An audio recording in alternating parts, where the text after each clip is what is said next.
It takes your breath away a little bit when you drive onto that lot. I mean, it's always been impactful. Those buildings are, you know, it's not something you see as a rule in Georgia. This is about people who have souls and aspire to something and are contributing great things to the world.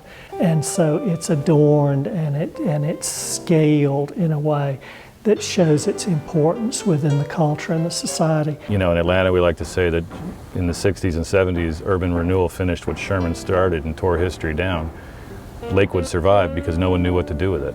For a town that doesn't have a ton of history that's been preserved, this is a real gem.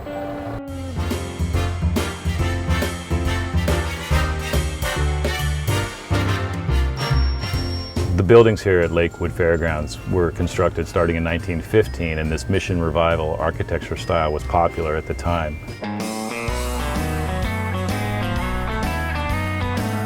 It had 2 or 3 heydays. It was used as a southeastern fairgrounds.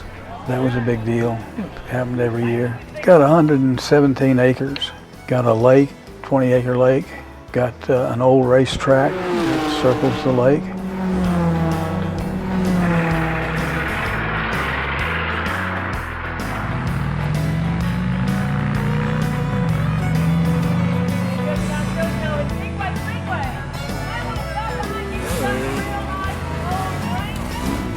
You have these wonderful things being offered that have a particular purpose, also play to the impulse and the instinct for pure entertainment. You have areas that are devoted to the serious ideas of the fair, like the livestock and what people are putting the energy and the refinement into making a better product, and where there's really an effort going into this. And then juxtaposed with that, you have an area that's devoted to pure fun, almost a carnival-like atmosphere, and this was over to the northern side. I know as a kid I went to Lakewood, that I went to the fair out at Lakewood.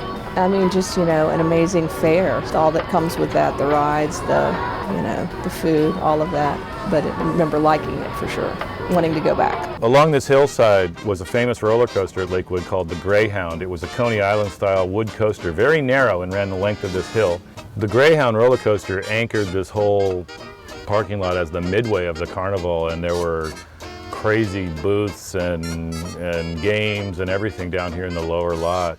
Everything from man goes ape to tallest man, shortest man in the world, to all kinds of activities here. And this really was, for 10 days a year, the summer home of Atlanta entertainment.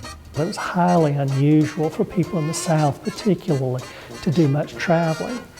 And so if you wanted insights into the world prior to television and certainly prior to computers, you got it by going to one of these fairs, and it was extraordinary and life-changing. One man came up to me and said, "We really appreciate you saving this place." He said, "I remember getting my first kiss from my wife on the roller coaster here at Lakewood." Everybody that had any memories of Lakewood had fond memories and good stories to tell. Even as a spectator from a distance, it creates a dynamism in an area where you see that kind of speed and that kind of motion in the background really gives energy to the whole mall where these other activities are taking place.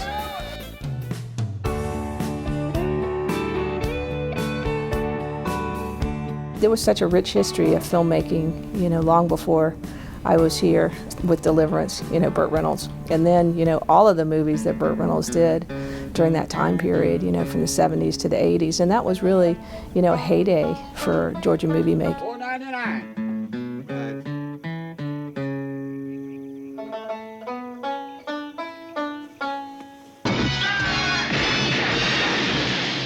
Nobody leans on Sharky's machine. The funny story about the coaster is that the man who owned the franchise was faced with having to tear it down because it had been condemned and was dangerous, and along came Hal Needham, the director. He asked me if I could get it for him. I was film commissioner, so I went to the city and they said, "Yeah, we won't have to pay for tearing it down." He brought Jackie Gleason and Burt and put them in the car and went underneath the roller coaster. Slats breaking everywhere and them just flying. Made the roller coaster famous, more famous. And was famously blown up at the end of Smokey and the Bandit 2.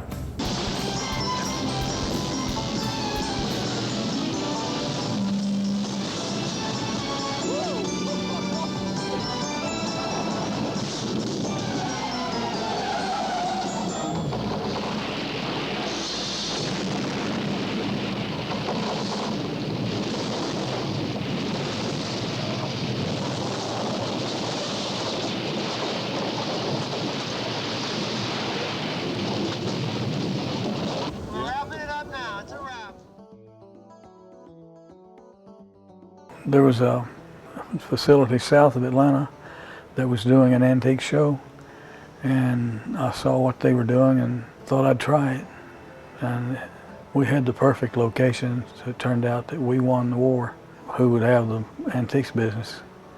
One of the people who helped us move the film studio and Lakewood site, and she actually came down and worked her booth. She and her sister spend the second weekend of every month at Lakewood. So it was good to have her involvement. It helped us move things along. So when Ed sold his lease back to the city and he closed down the flea market, you know, it was a number of years where the facility sat empty and the weeds were this high and the buildings were getting more and more derelict, and the place was just in shambles.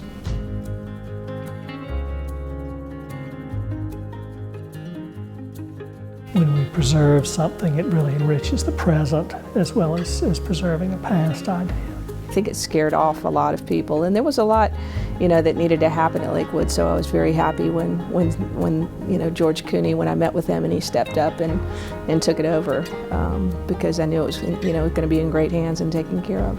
In 2010, when I got the call from the Cooney family about being the general manager here at Lakewood, I drove up to the west gate, which was covered with kudzu, and climbed up on the fence, looked over and saw the kudzu pulling the buildings out of the ground like Planet of the Apes set, and thought, what in the world have these people gotten themselves into?